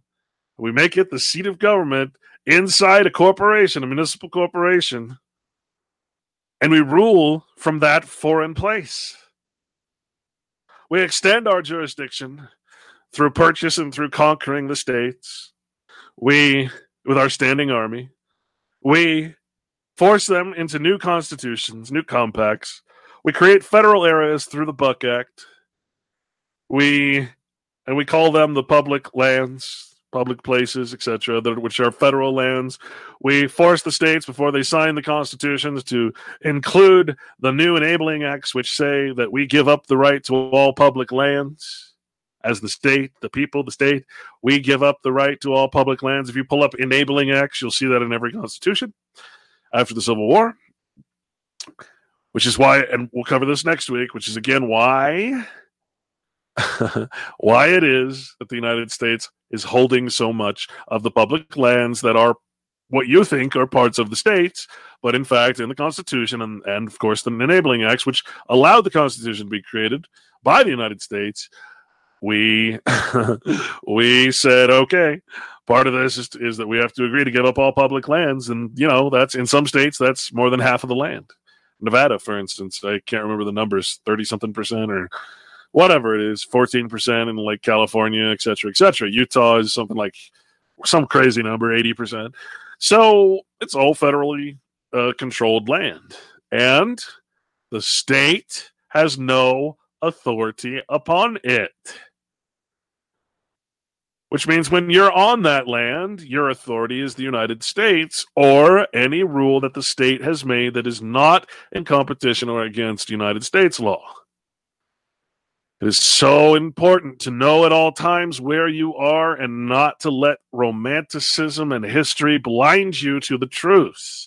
Well, that is the truth of the fiction, the truth of your person or status, your straw man. Do not allow yourself to be blinded by these false histories, this patriotism, and much of this quote-unquote truth movement that, again, is parroting and reparroting and parroting more and more of what has been parroted for 40 years now to no avail. Why? Because the foundations, most of them are incorrect. And if you do not have the foundation, if you don't have the knowledge of these things, then how can you possibly ever get anywhere? I get asked all the time by people, is the truth movement just entirely a controlled op? I got to be honest, I trust very few people. I do not listen anymore to the radio. I do not listen to other people anymore. When I listen to the news or when I listen to a radio show, I sit there and I count off how many things are incorrect that I can prove by just pulling up a damn legal dictionary or the U.S. Code, or even the Constitution for that matter. I mean, I just can't. I can't listen. I can't hear the ridiculousness of patriotism anymore, of the Pat riot, the controlled opposition, because they've been brainwashed. And the single thing that keeps them pat, keeps them controlled, is that they think that they are the people. We have all been conditioned to think that we are the quote-unquote people. We the people. And nothing could be farther than the truth. And that's what I'm trying to teach. You don't have to think of this as good or bad. It's just the truth. Truth isn't good or bad. It's just truth. And again, it's hard to say what is truth when you're in such a bizarre wonderland as the fictional realm. I get it. You can only go by what's written. And that's what I'm trying to do. I'm trying to source. I'm trying to give you source. They keep going. And they talk about the corporation, the ordinance of the corporation, et cetera, et cetera. So I just wanted to pass that on because that's how they talked about it. They didn't fool themselves. They never tried to keep it secret, the notion that a government is a corporation. It's right in the congressional record. March 3rd, 1863, I think it's supposed to be 1869. I'm sure I messed that up. Chapter 84, volume 11, page 485, chapter CIX, an act amended. This is the 37th Congress, session 3, chapter 108, 109, 1863, excuse me. Okay? An act, a mandatory of an act entitled an act to provide for care and preservation of the works constructed by the United States. Corporation. See, that's how they talked. It wasn't a secret. We didn't have a dumbed down people. All right, let's see. I keep saying I'm going to go to these other court cases here, but I keep getting distracted. Okay, so we decided the first, second, third, fourth, fifth, sixth, seventh amendment, the 8th Amendment, the right to bear arms is not guaranteed according to these court cases. Etc. The 6th Amendment, in respect to the right to be confronted with witnesses contained in the 6th Amendment, nope. The respect against prosecution except by indictment of a grand jury contained in the 5th Amendment in Hurtado versus California, 110 U.S. 115. And Maxwell versus Dow Supra, we talked about that. 5th Amendment, he was not protected by the 15th Amendment. Were not privileges and immunities of citizens of the United States, as those words were used in the 14th Amendment. Again, referring to the 14th Amendment citizenship. which again says the state has no right to protect United States citizens from United States law. The decision rested upon the ground that this clause in the 14th Amendment did not forbid the states to abridge the personal rights enumerated in the first 8 amendments, because these rights were not within the meaning of the clause privileges and immunities of citizens of the United States. We conclude, therefore, that the exemption from compulsory self-incrimination is not a privilege or immunity of national citizenship guaranteed by this clause of the 14th Amendment against abridgment by the states. In other words, the first 10 amendments, all amendments, the whole Constitution does not apply to United States citizens. It is the creator of them, therefore it is not restrained by them in any way. Does that not make sense? Property cannot be its own master. And it says, it is possible that some of the personal rights safeguarded by the first 8 amendments against national action may also be safeguarded against state action. In other words, federal law trumps state law, because a denial of them would be a denial of quote-unquote due process of law, i.e. law of the land, the Constitution. If this is so, it is not because these rights are enumerated in the first 8 amendments, but because they are of such a nature that they are included in the conception of due process of law, common law, etc. So you see that the Constitution does not apply to you. If it does apply to you, if something in the Constitution applies to you, it's because it's written elsewhere, not because it comes from the Constitution. It might be self-evident. It might be a part of what they consider due process, i.e. law of the land. It might be a lot of different things. But it's not the Constitution. The Constitution only protects those who have reserved all their rights, which are foreigners, not domestics. Remember, the United States has the right to protect itself against its own people, which is we, the domestics. Let's see. We agree that there are privileges and immunities belonging to citizens of the United States in that relation and character, in other words, according to the 14th Amendment, and that it is these and these alone which a state is forbidden to abridge. You see there? The governments of the United States and each of the several states, several meaning foreign, are distinct from one another. The governments of the United States and each of the several states are distinct from one another. The rights of a citizen under one may be quite different from those which he has under the other. Do you have rights by the state? Yes.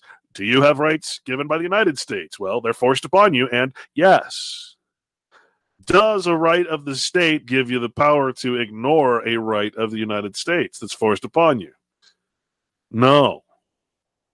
You must remember the United States trumps for U.S. citizens. This is a bad thing. I want to remind you, these are not good things, right? They are things that you've been trained to believe are good because you didn't know your status.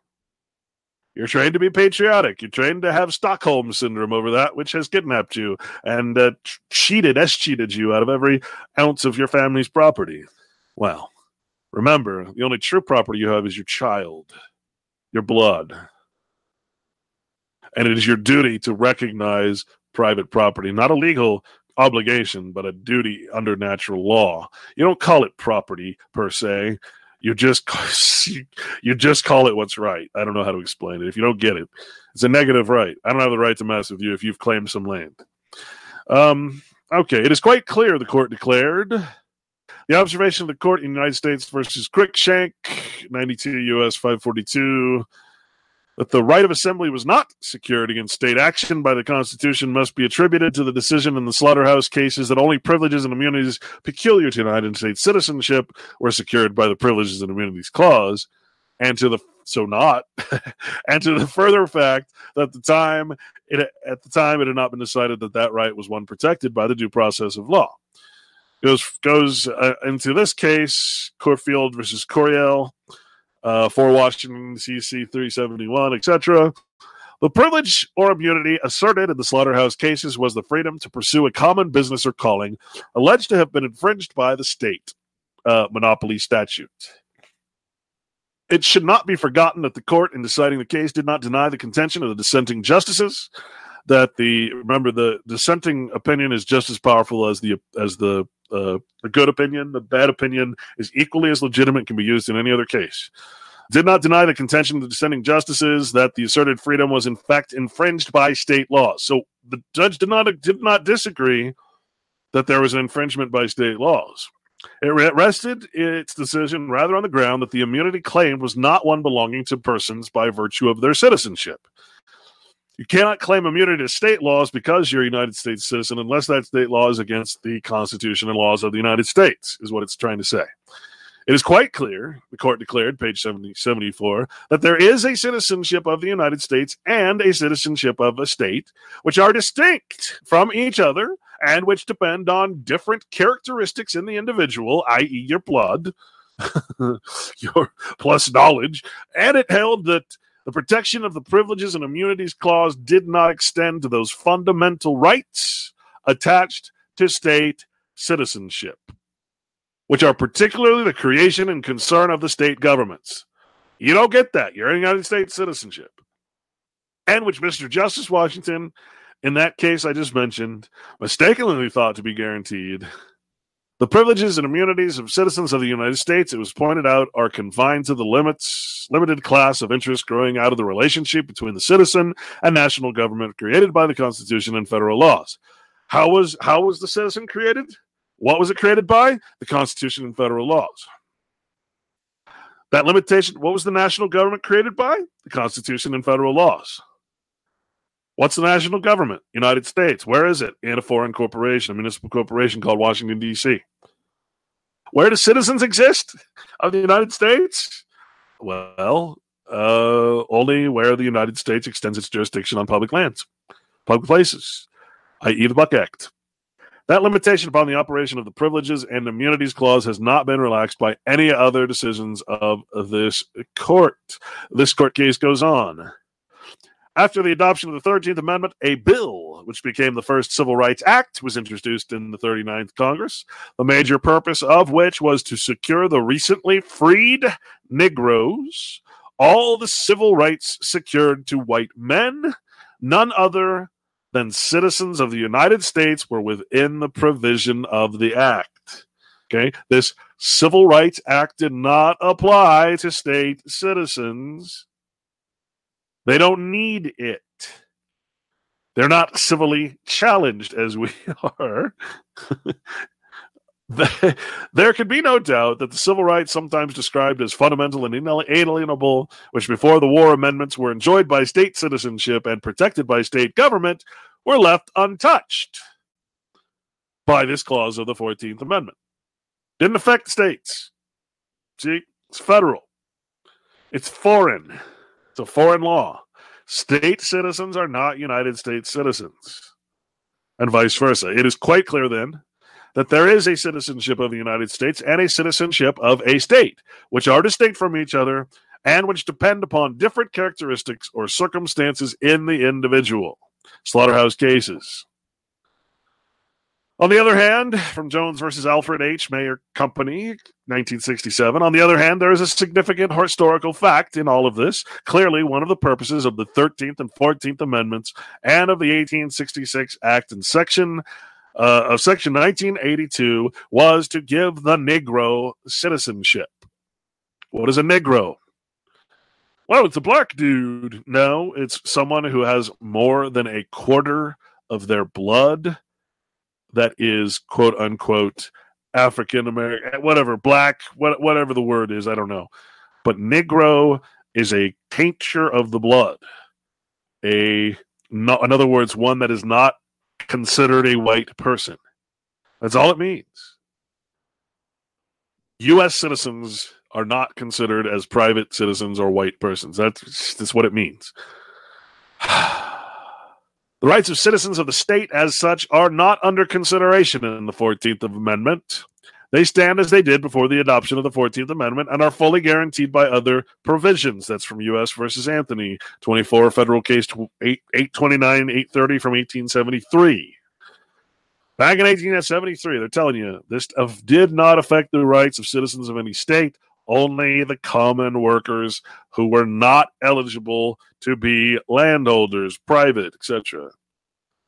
The amendment reversed and annulled the original policy of the Constitution, which left it to each state to decide exclusively for itself whether slavery should or should not exist as a local institution, and what disabilities should attach to those of the servile race within its limits. The whites needed no relief or protection, and they are practically unaffected by the amendment. That is, unless they contract into it at birth through their ignorant parents. That's U.S. versus Rhodes, 27, federal case 785, 794 from 1866. What is this saying? You know, pay attention here, folks. Left it to each state originally to decide exclusively whether it wanted slavery or not in its local institution. So what does that mean that the 13th, and well, specifically the 13th Amendment did? What does it say? That involuntary servitude and involuntary slavery shall not be allowed in any state or nation or the nation, unless, except in cases where one is convicted of felony. See, I explained this before. Birth essentially makes you a felon. You become an inmate. You know, again, all these things have to do with citizen. Citizenship is a performance debt in an open-air debtor's prison, essentially. So, too much to describe at this point. So the whites, you know, they needed no relief or protection. They didn't need the 14th Amendment. It gave Negroes a citizenship, not a blood right, because the blood is tainted. It's blackened, i.e. Negro, the Spanish Latin term, I believe. All right. So, could you hear what Clint said? I didn't say it, folks. The law says it. History. I'm reading. I'm not saying anything. I'm not giving you my opinion. So they took the right of the way from the states to hold slaves and put it into the United States, the corporation. You see? They constituted it illegal in the states to have local slavery, and they made it national. They nationalized slavery. They made it voluntary. You didn't necessarily have to become a United States citizen. And all it really meant is that they put a status on you, a person, right? And suddenly you were property of the United States, so that if someone now harmed you or hung you from a tree, they weren't just hanging some random Negro, some random person without status, right, that couldn't be held accountable if you killed them. Now they were harming and possibly killing United States property. See, they were killing United States slaves. They're voluntary slaves now. Because, I mean, for God's sake, after you get freed from enslavement, of course, you'd want to be enfranchised into a citizenship, right? But what else could you do? For God's sake, you'd be in a horrible situation. And that's how basically the 14th Amendment, for all intents and purposes, created the class of Negroes that you see in all the movies where the white people are so freaking evil and all the black people are their servants. Well, that is what the 14th Amendment really created.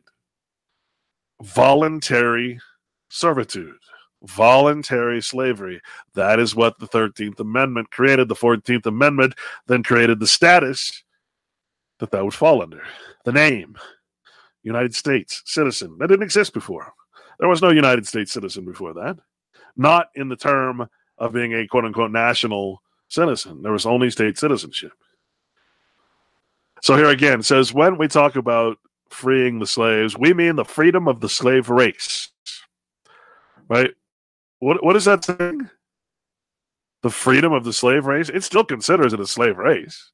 It didn't stop calling it a slave race. We mean the freedom, i.e. enfranchisement into the United States from private to public hands, in other words, to make it a corporation of slaves. We mean the freedom of the slave race, the security and firm establishment of that freedom, i.e. franchise status, free slave, they call it, and the protection of the newly made freemen and citizens from the oppression of those who had formerly exercised unlimited dominion over him.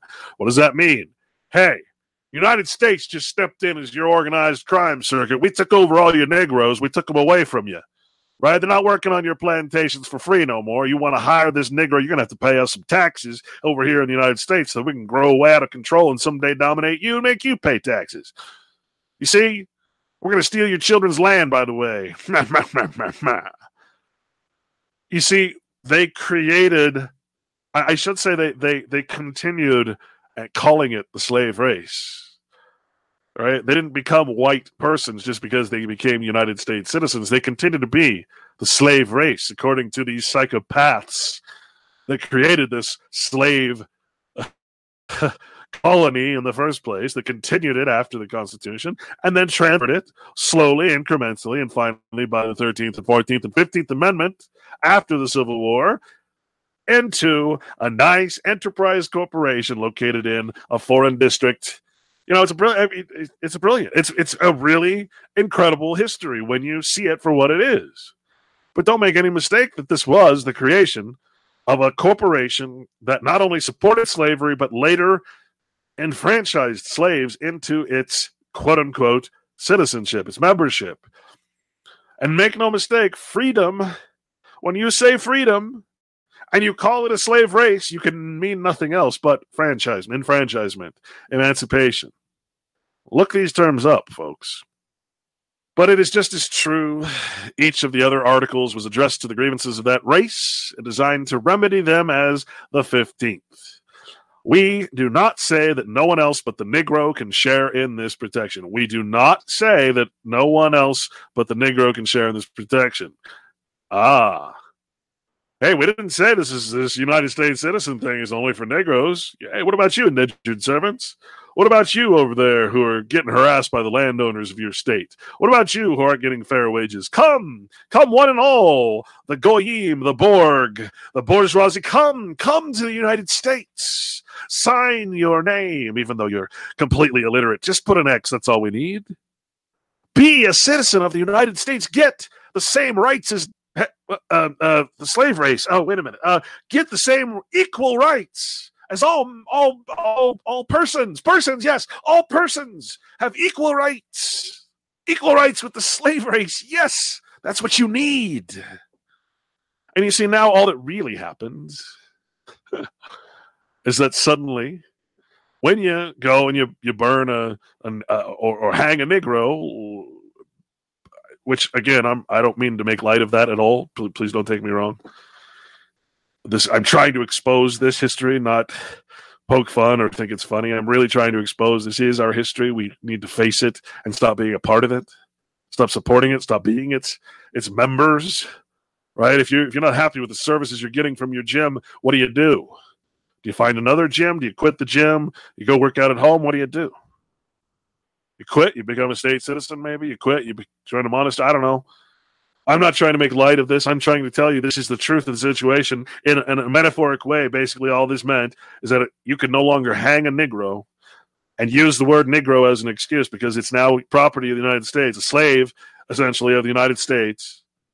And if you harm that property, you're harming what? You're harming its future labor potential. You think they give citizenship to someone and don't expect them to then work and pay taxes? No, you're killing now the property of the United States, the potentiality of human capital labor. And you're going to get in trouble now. See, don't you go hanging those Negroes. No, they're United States citizens. Now they have equal rights. They are persons with equal rights as your person. You see, and because you're a person, you're sanctioned, etc., etc., etc. So come on, follow the lights. All are welcome. All are welcome. Come to the light. Come to the United States. We will give you benefits and equal rights. That is, equal rights to be punished under the law and extorted and exacted from. This is the history, guys. Like I said, I don't mean to make light of it, but what can you do? You see it for what it is. You can't. I can't take it seriously anymore. It's a fraud. The conventions of a number of the states having at the time of their adopting the Constitution expressed a desire in order to prevent misconstruction or abuse of its power that further declaratory and restrictive clauses should be added. In other words, they saw right through what these Masons were doing, and they said, oh, crap, let's protect ourselves. Screw the slave race, screw the commoners, but let's protect ourselves by adding these 12 amendments, which 10 got passed, or 8, something like that. The 13th, 14th, and 15th Amendments were a radical and unlawful departure from these principles, for they purport, at the behest of Congress, to bestow powers not contemplated by the founding law upon Congress. Oh, what does that sound like? What we've been talking about? Again, the Reconstruction Amendments, the 13th, 14th, and 15th Amendments, as they're creating their new corporate structure in a foreign entity outside of the States United, were a radical and unlawful departure from these principles of the Constitution, for they purport at the behest of Congress to bestow powers not contemplated by the founding law upon Congress. That goes back to Patrick Henry. Where the hell did you get off saying we the people instead of we the states? Hey, something's wrong here. With the 14th Amendment, Congress declared itself capable of creating its own citizens of a class and nature unique and subservient to Congress itself. These amendments pertained solely to the non-white races and other artificial statutory quote-unquote persons who were and are subjects of the United States and not a part of the sovereignty. The 13th Amendment is a great extension of the powers of the national government. That's from United States versus Morris, 125. Federal Rep, 322, 325. How are we doing on time right now? I always lose track of time when I'm doing this. It looks like we're about out, actually. So I could go on. This is all going to be in book number 2, which will have the same name, but volume 2, of course. All of this stuff is going to be lined up in a way that you can read it like a storybook. This is stuff we need to know. I've got so much more. The 14th Amendment does not profess to secure to all persons in the United States the benefit of the same laws and the same remedies. Well, that sounds different, doesn't it? That's Twining versus New Jersey. The 14th Amendment creates and defines citizenship of the United States. Wow. So it had long been contended and been held by many learned authorities and never judicially decided, to the contrary, that there was no such thing as a citizen of the United States, except as that condition arose from citizenship of some state. No mode existed of obtaining citizenship of the United States except by first becoming a citizen of state. Most important to know is that last one that said Congress created its own class of subjects to be under it. Okay, that is not at all anything to do with the Constitution. This is a foreign corporation that we're being held under in a pirate cove that has stolen all of our lands on behalf of, quote unquote, the frickin' people. This is your true history. You think you're going to change anything by voting? You think you're going to change anything? Why don't you look up and see who the private people in your state is? Why don't you look for these people and say, why are you allowing this shit to happen to your frickin' country, your state, your nation, and to us? Why are you not protecting us? You're the landholders. You're the ones that have the power. How many movies have you seen where there's one landholder, one corporation owner that controls the whole city? You think that's just a idea of Hollywood? No, that's the typical city. Every city is on private. Well, I won't say everyone, but most cities are sitting on someone's private land. They don't lord over the city. The state does, but they do have the title. The state always carries the title because the state is the sovereign or quasi-sovereign, etc., and sovereign over the private people on the private lands, etc., etc., etc. So, anyway, folks, I don't care. I won't apologize if I've offended you today because, again, I don't apologize for telling the truth. I don't apologize for reading congressional record. I don't apologize for ever causing someone uncomfortableness or political incorrectness syndrome because I'm speaking the truth. Like I said, there's plenty of other places to go besides UCY TV for that. This has been Red Pill Sunday School, Sunday edition for this terrorist day of November 4th. If there wasn't an EMP, then I hope you enjoyed this broadcast. Keep it real, as Jesus tried to teach. Peace out.